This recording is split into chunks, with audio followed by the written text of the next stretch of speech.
Y estamos compartiendo en esta mañana el capítulo 40 de Isaías, versículos del 12 al 31, con el tema La grandeza de nuestro Dios. La grandeza de nuestro Dios. Dice el capítulo 40 de Isaías, versículo 12 en adelante: ¿Quién midió las aguas con el hueco de su mano y los cielos con su palmo? Con 3 dedos juntó el polvo de la tierra y pesó los montes con balanza y con pesa los collados. ¿Quién enseñó al Espíritu de Jehová o le aconsejó enseñándole? ¿A quién pidió consejo para ser avisado? ¿Quién le enseñó el camino del juicio o le enseñó ciencia o le mostró la senda de la prudencia? He aquí que las naciones le son como la gota de agua que cae del cubo, y como menudo polvo en las balanzas le son estimadas. He aquí que hace desaparecer las islas como polvo. Ni el Líbano bastará para el fuego, ni todos sus animales para el sacrificio. Como nada son todas las naciones delante de él, y en su comparación serán estimadas en menos que nada y que lo que no es. Vamos pues a comenzar a desarrollar poco a poco este tema hasta el versículo 31. Y es maravilloso que podamos nosotros saber que una de las verdades más importantes que necesitamos conocer para vivir realmente en libertad, en seguridad, en esperanza, es conocer qué grande es Dios. No fue hasta que Isaías pudo tener una visión de Dios sentado con las faldas que cubrían todo el templo y oír los querubines que decían: Santo, Santo, Santo, Señor Dios omnipotente, Dios de los ejércitos. No es hasta ese momento en que Isaías pudo ver su propia pecaminosidad. Estudiando este capítulo de Isaías, desde hace algunas semanas, se los digo con todo mi corazón, he caído llorando al suelo, porque le he pedido a Dios que me dé un concepto, una visión no física, ¿verdad?, de poder yo entender cada vez más su santidad. Cuando nosotros entramos a la Biblia y vemos que Dios es un Dios santo y que nos manda que nosotros seamos santos como Él es santo, no es un Dios que nos dice: yo solamente te salvé para perdonarte tus pecados y para que te fueras al cielo, sino que nos manda que seamos santos, porque es la esencia del carácter de Dios. ¿Qué nos está diciendo Dios cuando nos dice que seamos santos como Él es santo? Nos está invitando a imitar su carácter, a que nosotros seamos separados del mal, que odiemos el pecado, que aborrezcamos el mal, que aborrezcamos y que tengamos su temor de Él en nuestro corazón, para que podamos verdaderamente ser como Él. Y no es hasta que el cristiano entiende que es el carácter lo que Dios anhela transformar en nuestra vida, pues el cristiano va a creer o seguir creyendo que lo que Dios quiere es que hagamos muchas actividades. Y aunque no es malo involucrarse en muchas actividades, lo más importante es tener el carácter de Jesucristo, la santidad, aborrecer el pecado, detestar todo aquello que Dios odia, aborrecer todo lo que Dios odia, para que podamos cada vez asemejarnos más y más y más a Él. Esto es lo que Dios quiere que nosotros entendamos, porque cuando comenzamos a santificarnos, a apartarnos del pecado, a odiar el pecado, a comenzar verdaderamente a amar las cosas que Dios ama, es cuando comenzamos a entender la Biblia. Es cuando comenzamos a tener revelación. La revelación no viene porque alguien me toque de repente y me tumbe al suelo y ya tenga yo el espíritu o la unción de Elías o de Eliseo. Esa revelación no viene así, viene a través de la santificación. No puede haber poder sin santidad. Entonces no es automática la santidad. Son días, meses, años que tenemos que caminar con Dios. Y cuando caminamos con Dios en santidad, no solamente nos da revelación, sino que comenzamos a caminar con una seguridad en la vida, con una confianza en la vida. Podemos decir: confía en Dios y haz el bien, y habitarás en la tierra y serás apacentado de la verdad. Deleítate a sí mismo en Jehová, y Él te concederá todas las peticiones de tu corazón. Encomienda a Jehová tu camino y confía en Él, y Él hará. No te exaltes, no te alarmes, no tengas ningún intento de hacer el mal, ni de envidia, ni de temor por las cosas que están pasando, porque Él exhibirá tu justicia como la luz y tu derecho como el mediodía. Y cuando podemos verdaderamente esas promesas apropiárnoslas, amanecemos y le decimos: Señor, gracias a Dios que yo no soy Dios. Yo no puedo cambiar la vida de mi esposa, de mis hijos, de la iglesia, de mi trabajo, de mi patria, de mi nación. Gracias a Dios que soy insignificante, soy tan pequeño ante tus ojos, Señor. Tú eres el Dios poderoso, tú eres el que puede hacer cosas. Yo quiero hoy, como un niño recién nacido, acurrucarme como un pollito debajo de las alas de la gallina y confiar en ti, esconderme en ti, Señor, y saber que estoy seguro, que estoy confiado, que puedo vivir bajo el amparo de tus alas, porque tú eres mi fortaleza, mi luz y mi salvación. Esa es la vida que Dios quiere darnos. Es una vida en abundancia, es una vida librados del temor, de la inseguridad, de la incertidumbre. Es una vida donde verdaderamente hemos entrado al reposo de Dios. Veamos pues que al conocer entonces a Dios en la Biblia y su asombrosa grandeza, vamos a vivir con esperanza y con seguridad. Y para asegurarnos de estas verdades y de que Él va a cumplir sus promesas, vamos a ver a continuación la lista de las cosas que el Espíritu Santo nos enumera acerca de qué grande es nuestro Dios. Número 1, en el versículo 12, Dios es más grande que el universo que Él ha creado. Dios es más grande que el universo que Él ha creado. Escuchen las preguntas que el Espíritu Santo nos hace. ¿Quién midió las aguas con el hueco de su mano y los cielos con su palmo? Con 3 dedos juntó el polvo de la tierra y pesó los montes con balanza y con pesado los collados. Vemos nosotros que en una comparación, como no puede usar Dios ninguna otra imagen ni ninguna otra ilustración, dice que todas las aguas de los océanos, de los ríos, de las lagunas, de los abismos que están dentro de la tierra, todo absolutamente lo que está aquí en este planeta es como si Él las tuviera en sus manos.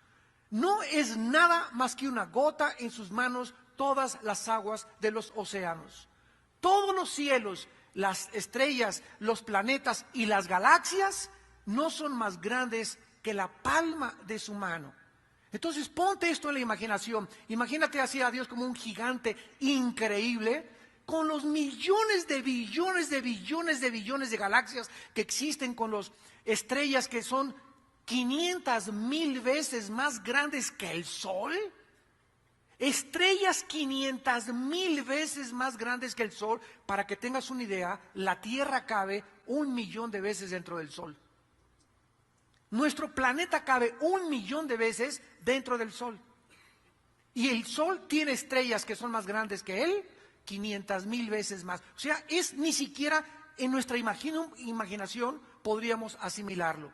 Ese Dios con todo ese universo vasto que existe, lo tiene en su mano. Así de grande es Dios. Y todo el peso, dice la Biblia, con 3 dedos juntó el polvo de la tierra. O sea, todo el polvo y toda la tierra que existe en este planeta está matemáticamente calculada por Dios. No hay más tierra que agua, ni más agua que tierra. Exactamente, Dios hizo la capacidad y en las balanzas pesó, dice la Biblia, con 3 dedos el polvo y los montes con balanzas y con pesa los collados. Cuando Dios diseñó, dice el Job 38, los ángeles estaban alegrándose, viéndose todo lo que Dios hacía. Y Dios puso cordel, puso medidas como un arquitecto. Esto va a tener tanta longitud, esto va a tener tanta anchura, todo el diámetro de la tierra, el movimiento de la tierra, para que el agua no se salga cuando gire la tierra, para que las aguas no lleguen a las playas e inunden las ciudades. Las playas, las aguas de los océanos llegan a un límite y ahí se paran. ¿Por qué los océanos no se van contra las ciudades? Porque Dios les puso un límite. Dios calculó todo, los collados, los montes, el polvo, las aguas. Es un Dios infinitamente sabio. Como dice en Génesis 1:1, en el principio Dios hizo los cielos y la tierra. Dice en Hebreos 1, del 1 al 3, Dios, habiendo hablado muchas veces y de muchas formas en otros tiempos por los profetas, ahora nos ha hablado por su Hijo Jesucristo, a quien hizo el heredero de todo y por quien asimismo hizo el universo, el cual es el resplandor de su gloria, y habiendo hecho la purificación de nuestros pecados, se sentó junto al Padre, y Él es el que sostiene todas las cosas con el poder de su palabra. Este es el Dios que nosotros estamos sirviendo, un Dios increíblemente vasto, maravilloso, inmenso para nuestra capacidad que tenemos. Pero no solamente eso, sino que a ese hombre que crucificaron hace 2000 años, es por quien Él hizo todo lo que existe, y ese hombre que resucitó es el que está sosteniendo el universo con el poder de la palabra que tienes ahí en tu silla y que tengo yo en mis manos. La palabra de Dios. Cuando vengo a la palabra de Dios, tengo que tener reverencia, porque sé que cualquier cosa que yo lea de la Biblia es Dios, el Dios omnipotente y poderoso, el que está hablando a mi vida. Y que lo que Él me está diciendo es la verdad. Y que tengo que creerlo con todo mi corazón y con toda mi alma. Si digo que realmente tengo fe, tengo que creer y tengo que obedecer. Porque si no, verá, sería como la persona que se mira en un espejo y se olvida cómo era. Y así es el que ve la palabra y se olvida lo que Dios le dijo. En segundo lugar, dice el versículo 13 y 14, que Dios es más grande que cualquier maestro o consejero del universo. ¿Quién enseñó al Espíritu de Jehová o le aconsejó enseñándole? ¿A quién pidió consejo para ser avisado? ¿Quién le enseñó el camino del juicio o le enseñó ciencia o le mostró la senda de la prudencia?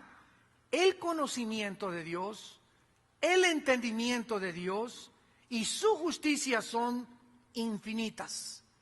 Él no necesita absolutamente que nadie, ni Descartes, ni Demóstenes, ni Platón, ni Aristóteles, ni los filósofos, ni los escritores, ni los políticos, no hay ni un premio Nobel, no hay ningún líder, no hay ninguna persona que jamás haya nacido, no hay nadie en el universo, ni los ángeles que son infinitamente más sabios que nosotros, ni los querubines que están todo el día diciéndoles santo, santo, santo. No existe nadie en el universo más grande en conocimiento que Dios.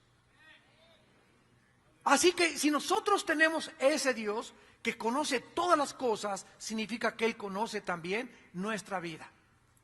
Y esto, ¿verdad?, funde nuestros fusibles, porque dijo Cristo que aún los pelos de nuestra cabeza estaban contados.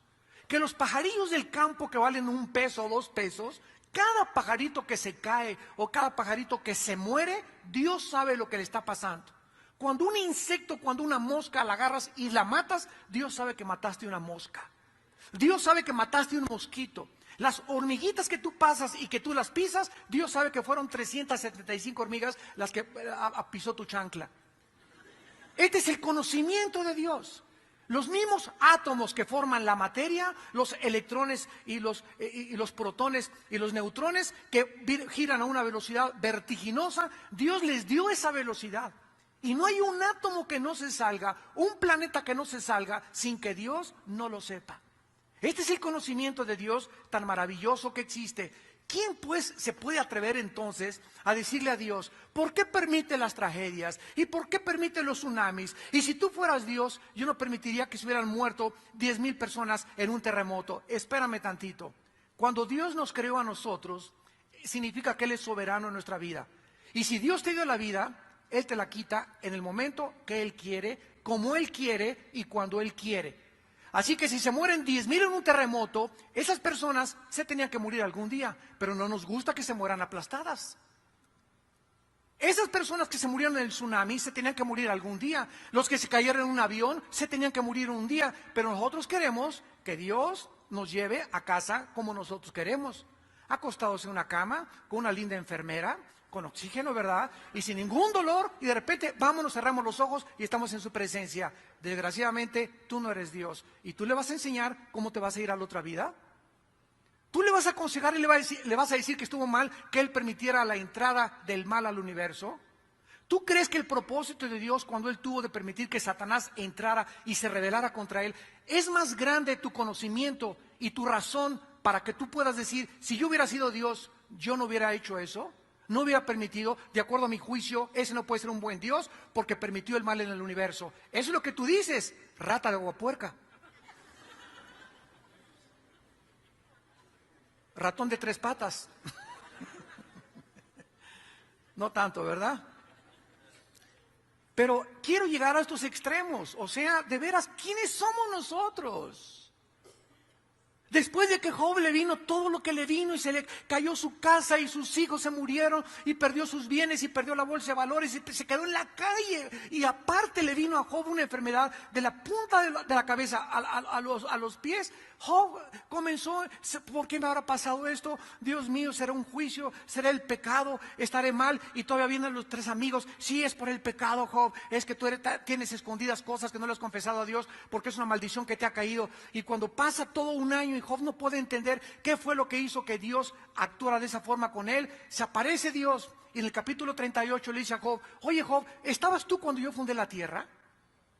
¿Estabas tú cuando yo hice los animales? Cuando tuve las medidas y pesé los montes y los océanos y comencé a hacer todas las cosas a tu alrededor. Dime si eres tan sabio, contéstame. Ahora, si tú no entiendes ni siquiera las leyes físicas del universo, ¿cómo te atreves a tratar de querer comprender las leyes morales de mi creación?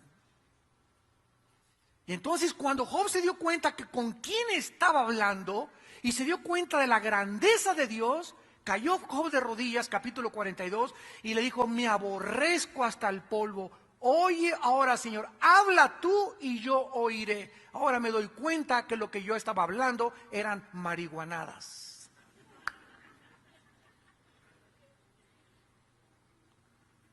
Dice en el libro de Daniel, capítulo 2, versículo 22, cuando Daniel tiene la revelación acerca del sueño, Dios revela lo profundo y lo escondido. Conoce lo que está en tinieblas y con Él mora la luz. En Romanos capítulo 11, cuando el apóstol Pablo habla acerca del misterio de por qué Israel ha sido puesto a un lado y la iglesia ha surgido ahora, pero que Dios no ha terminado con Israel y que dentro del plan de Dios está volver otra vez a levantar a Israel. Dice Romanos 11, versículo 33, oh profundidad de las riquezas, de la sabiduría y del conocimiento de Dios. Cuán insondables son sus juicios e inescrutables sus caminos. ¿Quién entendió la mente del Señor? ¿O quién fue su consejero? ¿O quién le dio el primero para que le fuese recompensado? Porque de Él y por Él y para Él son todas las cosas. A Él sea la gloria por los siglos. Amén. Pablo hizo lo mismo que Isaías. Lo mismo que Isaías.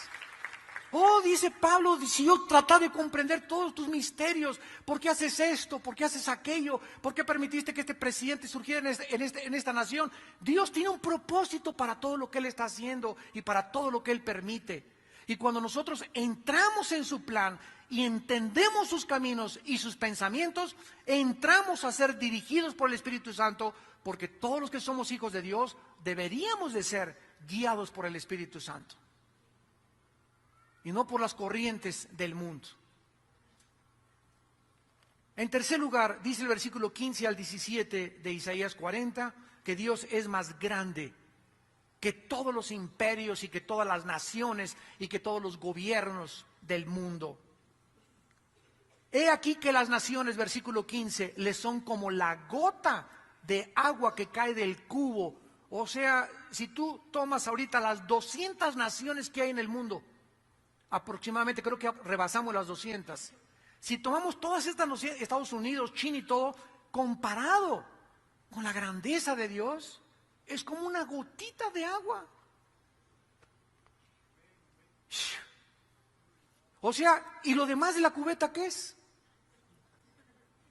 Nos ponemos a pensar, ¿verdad? Si una gotita son todas las naciones, ¿qué es lo que queda dentro de la cubeta?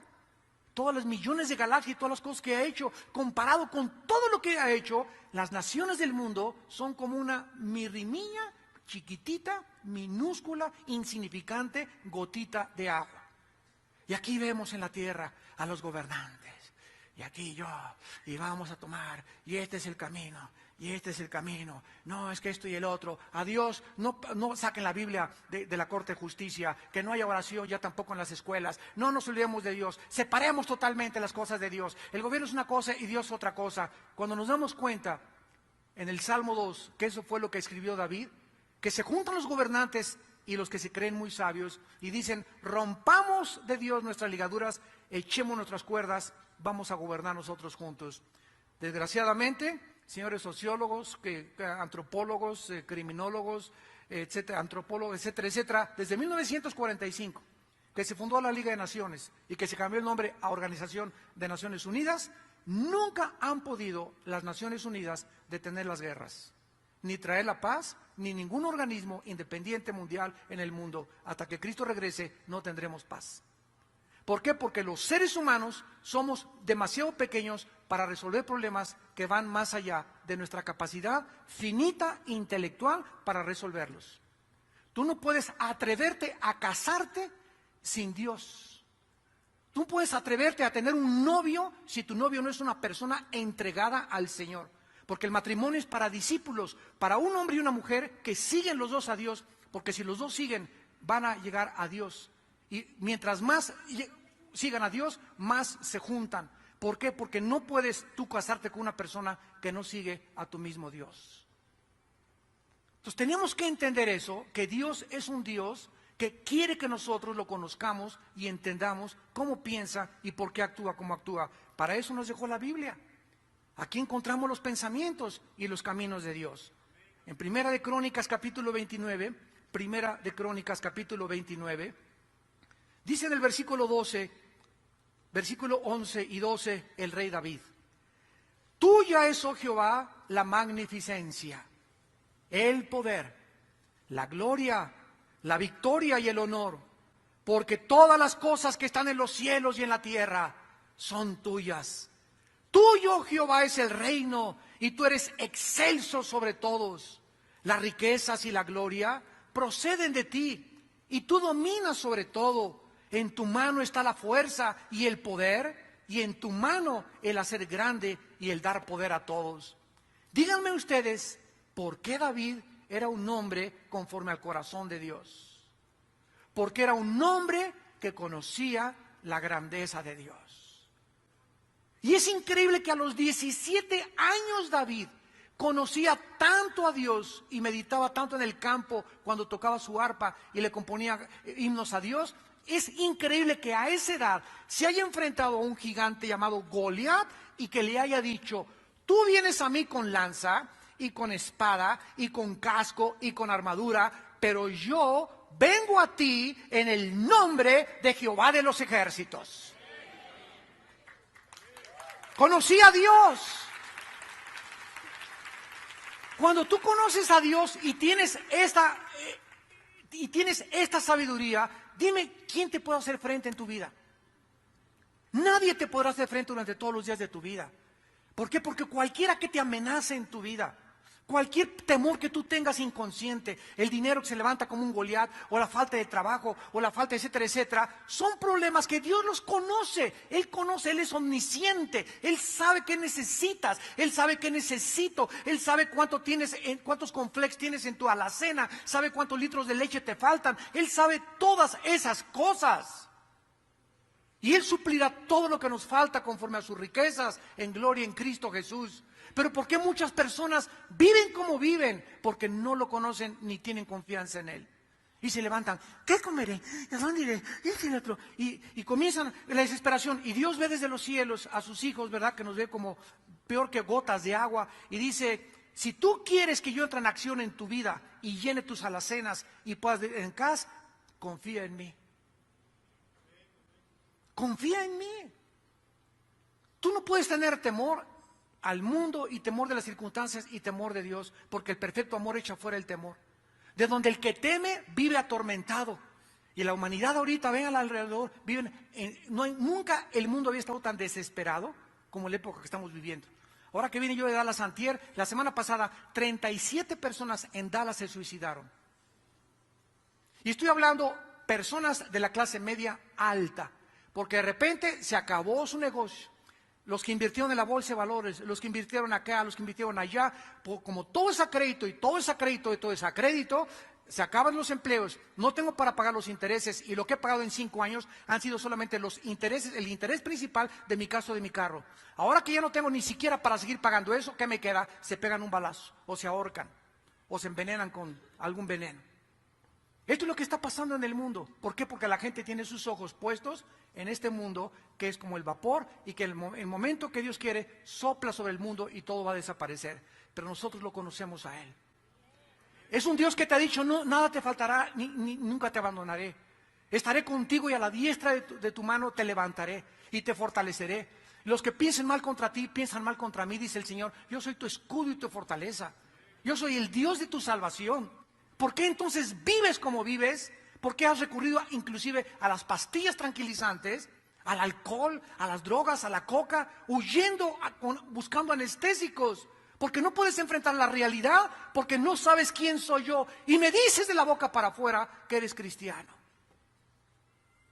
El Dios de los siglos, el Dios de nuestra fortaleza, es el Dios que hizo el cielo y todas las cosas y el que tiene cuidado de nosotros. En el libro de los Hechos, capítulo 17, Pablo se enfrenta a los griegos filósofos, sabios de su época, y comienza a hablarles acerca del verdadero Dios con esta cátedra de la grandeza de Dios. Dice Hechos 17, versículo 24. Pablo le dice a los griegos, a los filósofos, el Dios que hizo el mundo y todas las cosas que en él hay, siendo Señor del cielo y de la tierra, no habita en templos hechos por manos humanas.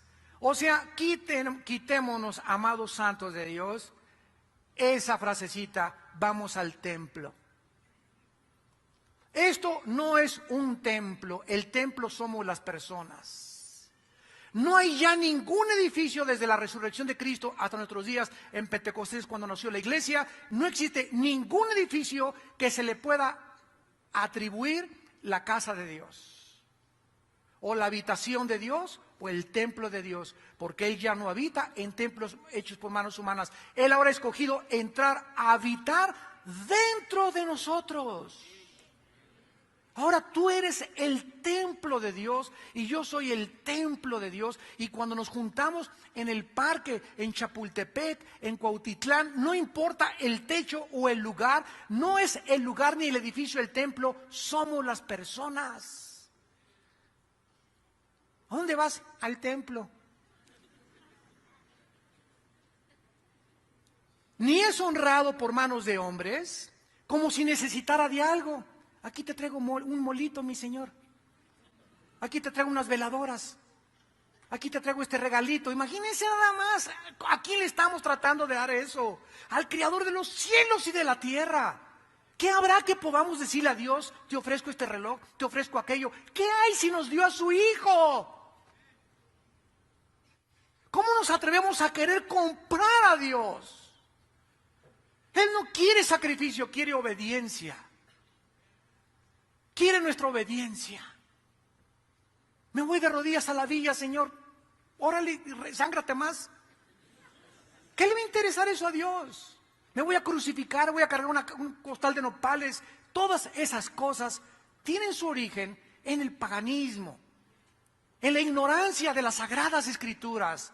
Pero tú eres hijo de Dios y yo soy hijo de Dios y debemos de entender a Dios que esas cosas no le agradan. Él ya no es honrado por nada que nosotros podamos hacer.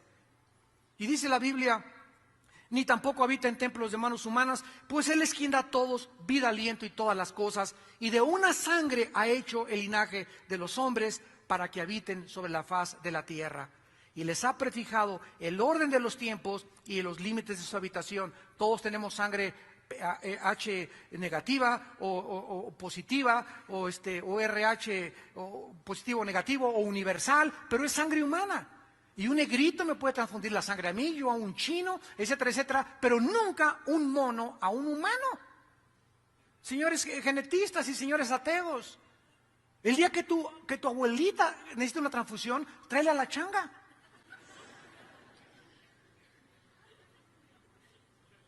La misma composición de los cromosomas y la misma composición del ADN que tenemos nosotros, el código genético hereditario, impide que nosotros podamos cambiar de una especie a otra especie. Y esto fue escrito antes de que se descubriera en 1860 la ley de la herencia por Gregorio Mendel. Más de 18 siglos antes, el apóstol Pablo les dijo a los filósofos, a los que se creían muy sabios: ¿sabe una cosa? Todos los seres humanos somos una sola raza. No hay raza amarilla, no hay raza negra, no hay raza anglosajona. Somos una sola raza, somos la raza humana. No, la raza de los indios, la raza de los negros, no, somos una raza todos, porque todos tenemos sangre humana. No hay ninguna especie subhumana. ¡Qué maravilla de la Biblia! Para que habitemos en la tierra, Dios nos dio esta sangre, no en la luna, no en Marte. Ahí están buscando luna de miel en la luna. Imagínense nada más cambiarlo por Cancún. Imagínense nada más ir con escafandra ahí o a Marte, a la luna de miel, a la luna. Están ahí apartando lugares para el año 2010, 2012. ¿Qué canica? Yo la luna de miel, lo que menos quieres hacer es una escafandra. Te va a estorbar. Imagínate con todo ese traje de astronauta, ¿no? En la luna de miel, que en traje de baño, ¿verdad? Y nos ha prefijado el orden de los tiempos y los límites de la habitación. De acuerdo a este versículo, el hombre nunca conquistará el espacio. Nos ha preordenado para que vivamos en este mundo. Y en 1945-43, Alberto Einstein, cuando descubrió su fórmula E igual a mc al cuadrado, descubrió que por la velocidad y por el tiempo, el hombre jamás llegaría fuera de ninguna galaxia. Porque si tú te vas ahorita en una nave a Marte, y cuando regreses, tu esposa va a tener 15 años más que tú. Porque el tiempo no existe en el espacio igual que aquí en la Tierra. Y además la velocidad. Tendrías que ir a la velocidad de la luz para llegar casi en 5,000 años a la más cercana galaxia. Entonces, Dios lo había dicho ya con cientos de años de anticipación. En cuarto lugar, Dios es más grande que todos los dioses y los ídolos del mundo. Versículo 18 al 21, Isaías 40. Dios es más grande que todos los falsos dioses y que todos los ídolos del mundo. Dice el versículo 18: ¿a quién pues o a qué haréis semejante a Dios? ¿O qué imagen le compondréis? O sea, aquí estamos en un planeta donde tenemos la conciencia de que hay un Dios. Y la gente, como no ha visto a Dios, ni nadie la ha visto jamás, pues tenemos que pintar algo que se parezca a Dios. Y dice Dios: pero ¿cómo puedes tú ir y cortar un pedazo de tronco y hacer un mono con el pedazo de tronco, con tu machete y con tus instrumentos, y poner en ese tronco que tú hiciste y que tú labraste como carpintero? Y después de esa imagen del tronco, o de yeso o de cemento, a lo que tú hiciste con tus manos, hincarte y rendirle culto a esa cosa que no ve, que no oye, que no camina, que no siquiera tiene pensamiento. Es lo que se llama idolatría. Pero todos nosotros, antes, ¿verdad?, de conocer a Cristo, estábamos involucrados en eso. Y llegábamos y nos hincábamos delante de las imágenes, y ahí está la Virgen, y ahí está San Judas Tadeo, y ahí está esas cosas, ¿verdad? ¿Cómo podríamos nosotros a esas imágenes, a esos hombres, compararlos con Dios, el Dios del universo? ¿Cómo podríamos asemejarle y tener la herejía, la mente herética, para compararlo con ese Dios? Dios ya había desafiado a Israel hace 2700 años. ¿A quién me quieren comparar? ¿Qué imagen me pueden poner ustedes si no saben ni cómo soy, más que soy espíritu? El artífice, o sea, los escultores preparan la imagen de talla, versículo 19. El platero le extiende el oro y le funde cadenas de plata. El pobre escoge para ofrecerle madera que no se apolilla hasta con eso.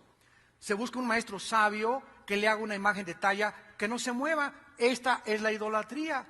Andamos buscando a quién adorar. ¿Por qué? Porque traemos dentro del alma la eternidad. El ser humano nació a imagen y semejanza de Dios.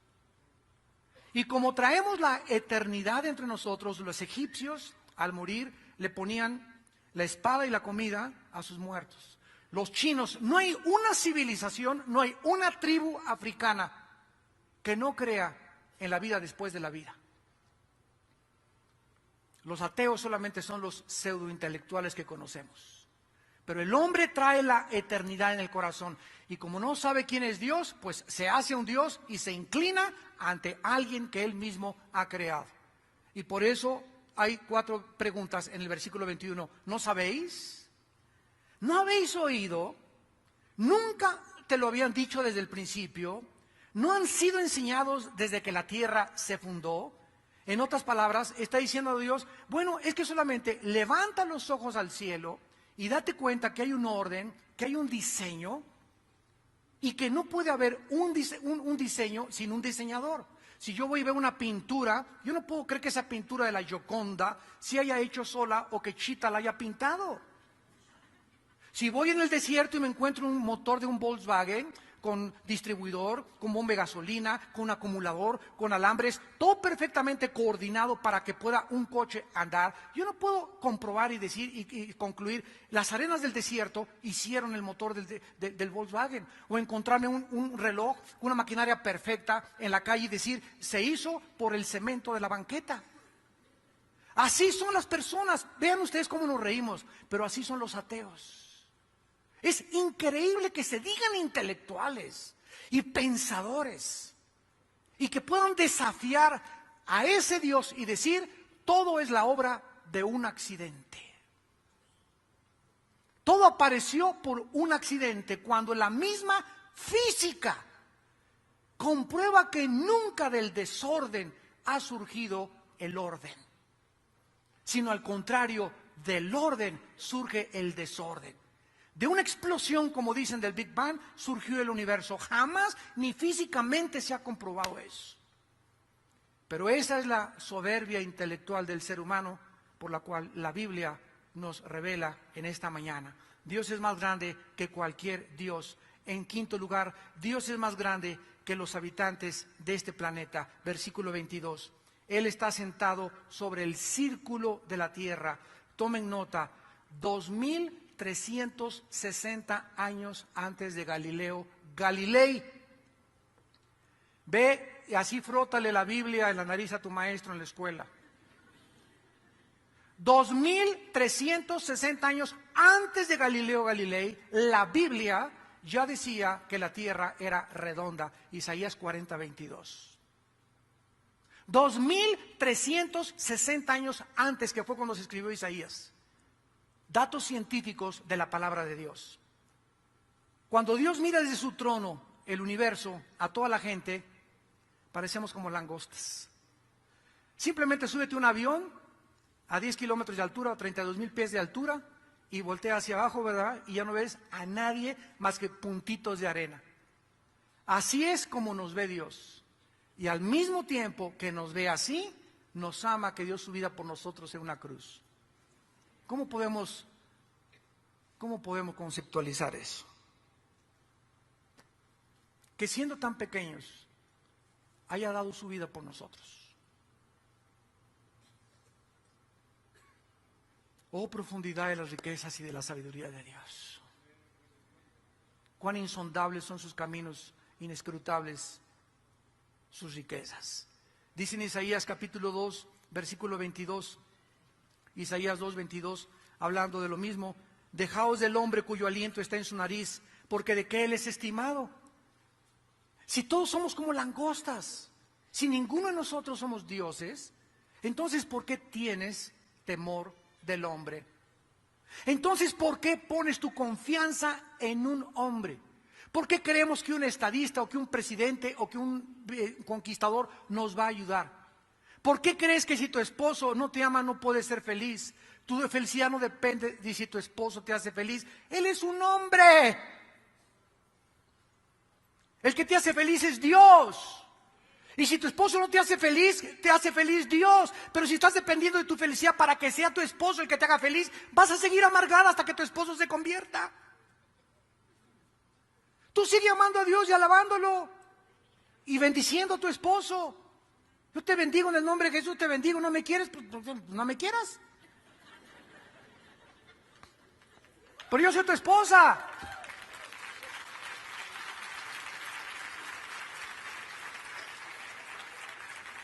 Tenemos que entender Igual en el noviazgo, ¿verdad? Ay, este es para mi novio. ¿Y yo qué voy a hacer? Y los chochos, chochos por ese baboso.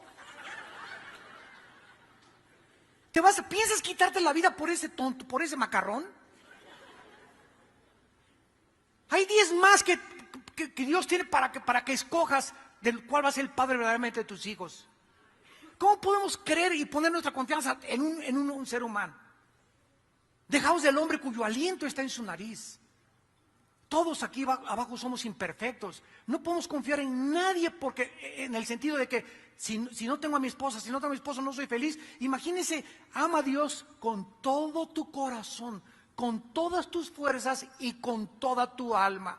¿Por qué? Porque si tú amas a Dios con todo tu ser y con toda tu alma, el día que te falte tu esposa o el día que te falte tu esposo o tu novio o tu novia, no se te va a mover el tapete porque tu amor principal estaba en Él.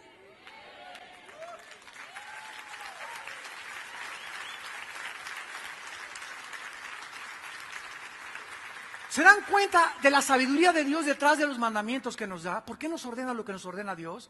Cualquier día, ay, qué egoísta, qué ególatra, más quiere que lo veamos a Él. No, es que cuando Él nos dice, por ejemplo, no cometerás inmoralidad, nos está diciendo Dios, cada vez que pecas, te lastimas, mijito. Cada vez que pecas, te estás lastimando, te estás hiriendo. No quiero que te lastimes. Por eso te digo, no cometas inmoralidad. No robes, no transes con tu vecino, no eches mentiras. Y cada vez que lo haces, cada vez que pecamos, estamos lastimándonos. El pecado nos hace sufrir. Entonces, la Biblia dice que seamos santos como Él es santo, porque Él no podía la maldad. Y Él sabe que el pecado es la razón por la cual su Hijo partió para que nosotros fuéramos libres. ¿Se dan cuenta? Grande el precio que Él pagó por Él. Compréndelo, asimílalo en tu corazón. Dios quiere que aborrezcas el pecado. Quiere tu felicidad, quiere darte una buena esposa, un buen esposo, un buen coche, una buena casa, pero por favor, obedécelo. Cree lo que Él te está diciendo. Él es más grande que cualquier cosa que pueda existir. En el capítulo 12 de Job, versículo 17, dice Job 12:17, Él hace andar despojados de consejo a los consejeros y entontece a los jueces. Versículo 24 y 25, Él quita el entendimiento a los jefes del pueblo de la tierra y los hace vagar como por un yermo sin camino. Van a tientas como en tinieblas y sin luz y los hace errar como borrachos. Ese es nuestro Dios. Hay esas personas en quien nosotros ponemos nuestra confianza, en quien creemos que nos van a ayudar, en quien creemos que si no no, y si entra mi cuñado de diputado, ahora sí la voy a hacer, y si entra el gobernador esto, ahora sí la voy a hacer, y si sube el petróleo, ahora sí, y confiamos en el dinero, en el petróleo, en las personas que son como langostas delante de Él. Maldito el hombre que confía en el hombre. Tenemos que confiar en Él, quererle a Él, amarlo a Él, entregarle nuestra vida a Él. En Él somos y nos movemos y existimos. Y cuando comenzamos a ver esta grandeza de Dios, comenzamos a vivir con seguridad. Y finalmente, dicen los últimos versículos del 27 al 31, lo más precioso de este capítulo. ¿Por qué dices, oh Jacob, y hablas tú, Israel, mi camino está escondido de Jehová y de mí pasó mi juicio? ¿No has oído, no has sabido que el Dios eterno es Jehová? Dios es más grande que cualquier problema o cualquier tentación que podamos enfrentar. En primer lugar, dice el versículo 28, que Él es el creador de todas las cosas, por lo que Él conoce todo lo que está sucediendo. Si tú lees Apocalipsis 2 y Apocalipsis 3, hay 7 cartas a 7 iglesias. Y todas las cartas comienzan con estas palabras. Yo conozco tus obras. Yo conozco tus obras. Yo conozco hoy muchachita, ¿a qué hora te levantaste hoy? Y tú, y tú, y tú. Sé qué desayunaste, sé cuando te levantaste qué estabas pensando, sé a qué horas te acostaste. Hoy te vi en el doctor, qué revistas estabas leyendo, qué revistas compraste en Sanborns, qué películas viste, qué retaste en Blockbuster. Yo conozco todo lo que ustedes hacen, dice el Señor.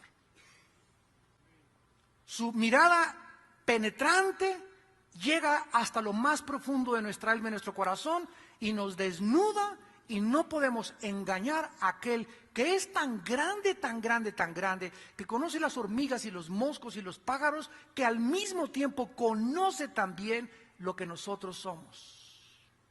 Y a cada uno nos paga conforme a nuestras obras. Ese es nuestro Dios.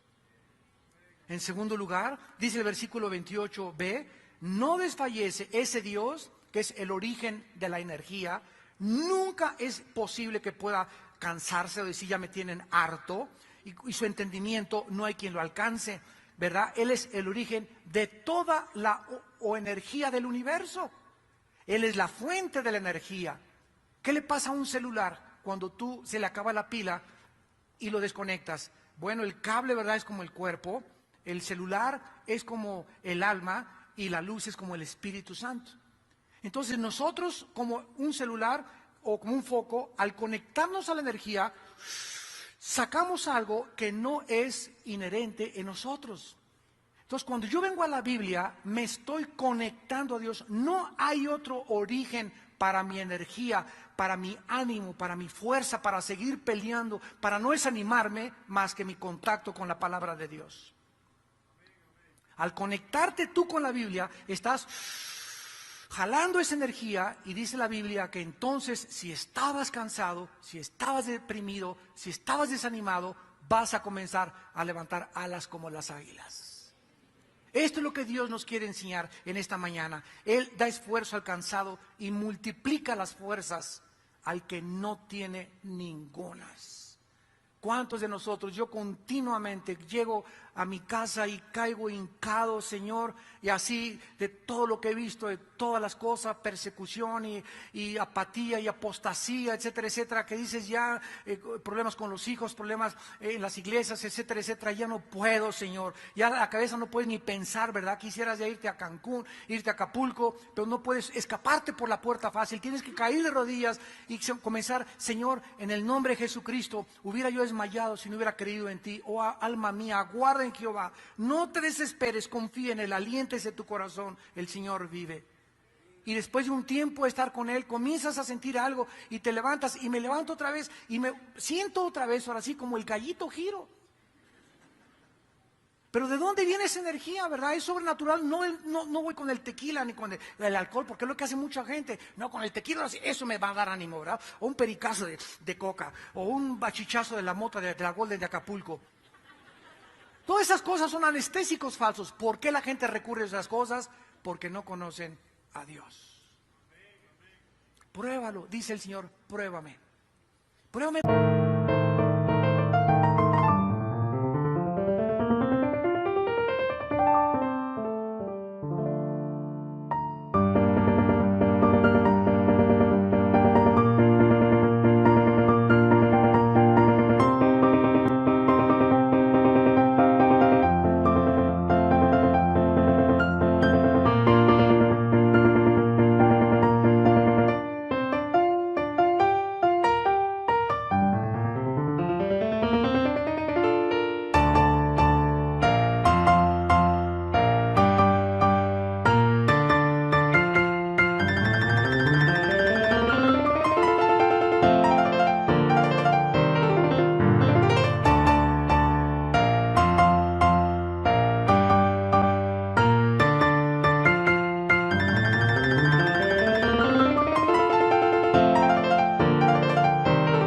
Cuando te sientas así, no agarres la botella, no agarres la droga, no agarres las pastillas tranquilizantes, híncate y dame a conocer todas tus peticiones, y la paz de Dios, que sobrepasa todo entendimiento, guardará tus pensamientos y tu corazón en Cristo Jesús.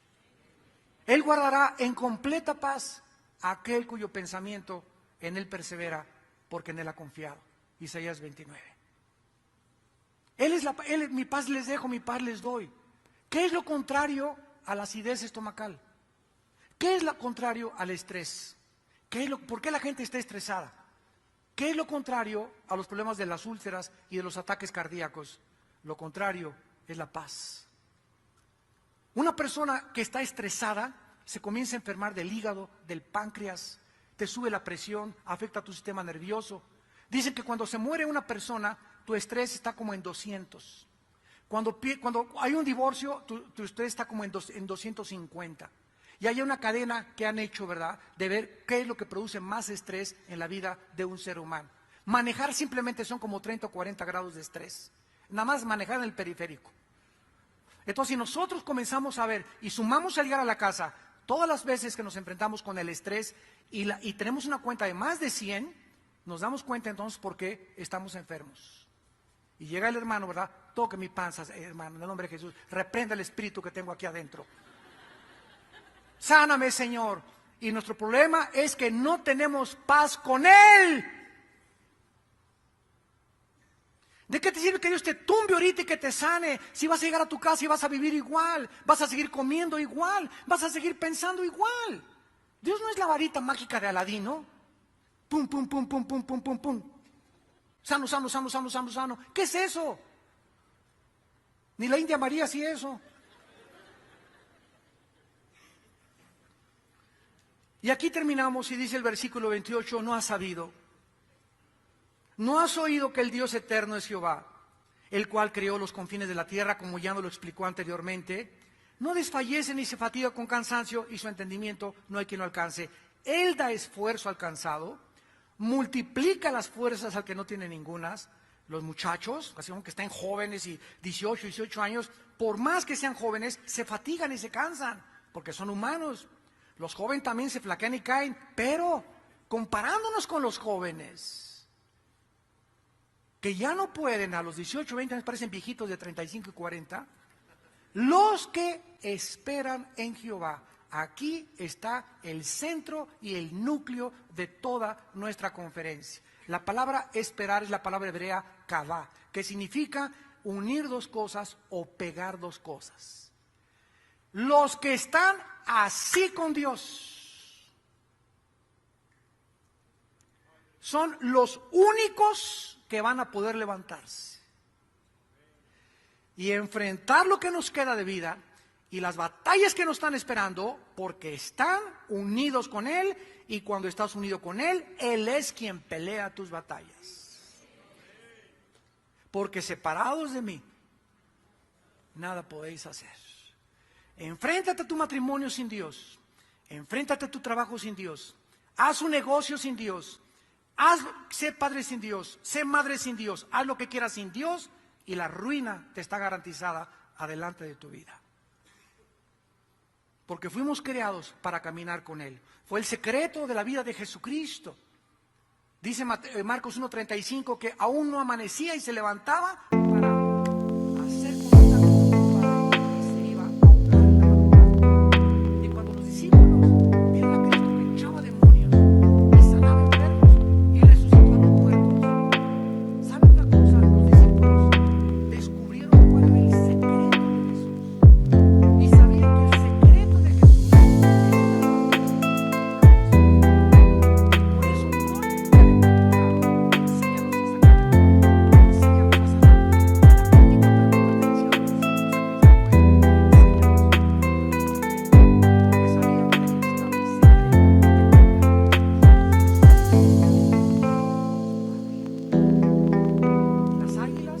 es el ejemplo que usa el Espíritu Santo, porque las águilas son las únicas aves de los gavilanes, cóndores, todos los opilotes, la que tú quieras, es la única ave el águila que cuando la tormenta viene, todas las aves van y se esconden en los árboles, se buscan refugio en las cuevas. El águila es la única ave que cuando ve una tormenta no corre y se esconde, sino que vuela y se enfrenta a la tormenta para volar arriba de ella. Y así nosotros, cuando tenemos esas fuerzas sobrenaturales, porque no nos ha dado Dios un espíritu de temor, sino de valor y de poder, cuando enfrentamos los poderes, no huimos de la vida, no nos amedrentamos, no tememos, no nos desanimamos, no nos deprimimos 2 o 3 días, sino que hacemos contacto con Dios, venimos a la palabra, aumentamos nuestra vida de oración y vamos a comenzar a volar arriba de los problemas, y los problemas van a quedar abajo de nosotros, porque Él es nuestra fortaleza. Torre fuerte es el nombre de Jehová, a Él correrá el justo y Él será levantado. Padre, gracias por tu palabra. Gracias por tu palabra, Señor. Oh Dios, en esta tarde oramos por muchos hijos e hijas tuyas que están desanimados, que están deprimidos, que están estresados. Muchos que ustedes nos ven por la televisión, no hay un camino corto para el poder de Dios, ni para la santidad. Tienes que discipularte. Tienes que pagar el precio de conocer a Dios y de seguirlo con todo tu corazón. Bendecimos en esta mañana a todos ustedes que están caídos, afligidos, para que la paz de Dios, que sobrepasa todo entendimiento, guarde tus pensamientos en Cristo Jesús.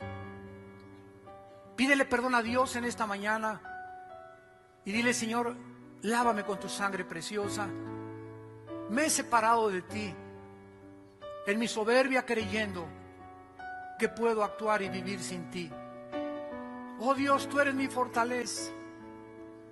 Tú eres mi pronto auxilio en todas las tribulaciones. Diré a Jehová, castillo mío, roca mía, mi Dios, en quien confiaré. Como el siervo clama por las aguas, oh Dios, hazme que así mi alma clame por ti.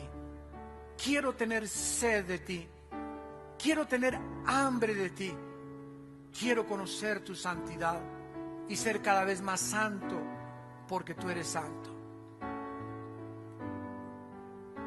En esta mañana también tal vez habrá personas que no tienen a Cristo todavía, que tal vez vienen a visitarnos, o tal vez tienes varios domingos ya viniendo, pero no le has entregado tu vida a Jesucristo. Yo te pido en esta mañana que le entregues tu vida, que te arrepientas de tus pecados y que le digas a Cristo ahí desde tu corazón. Ustedes que nos ven en la televisión también, dile en tu corazón: Señor mío y Dios mío, te pido perdón por mis pecados. Creo que en la cruz tu Hijo Jesucristo pagó con su sangre por ellos, y que a los 3 días lo levantaste de los muertos. Señor Jesucristo, te pido que entres a mi vida como mi Señor y mi Salvador, y te pido que me des la fuerza y el poder de vivir para ti. En el nombre de Jesús, amén. Todos ustedes en esta tarde que han hecho esta oración, invitando a Cristo por primera vez, nos gustaría conocerlos, saludarlos, y los edecanes ahorita les van a obsequiar una literatura para que la lleves a tu casa y la comiences a leer. Si tú invitaste a Cristo en esta mañana como tu Salvador, te pido que te pongas de pie. Párense los que invitaron a Cristo. Gracias a Dios, que Dios los bendiga. Gracias a Dios. Alguien más, gracias. Gracias, que Dios la bendiga. Gracias, señora. Gracias a Dios. Gracias, joven, que Dios te bendiga. Gracias a Dios. Gracias, Señor. Gracias allá atrás también. Gracias, Señor. Gracias, te veo. Gracias, Señor. Gracias, Señor. Dios te bendiga, jovencita. Dios te bendiga, joven. Gracias a Dios. Nos ponemos en pie para la bendición pastoral. Que Dios haga resplandecer sobre ti su rostro y su paz. Que Dios te guarde en todos tus caminos. Que Dios sea tu escudo y tu fortaleza. Que Dios sea tu amparo en todas tus tribulaciones. Y que Dios te bendiga hoy y para siempre. Que tú puedas ser esa persona que antes de que seamos llamados a casa, podamos presentarnos sin tener nada de qué avergonzarnos. Los bendecimos y le damos las gracias a Dios por tu vida, en el nombre de Jesús. Amén.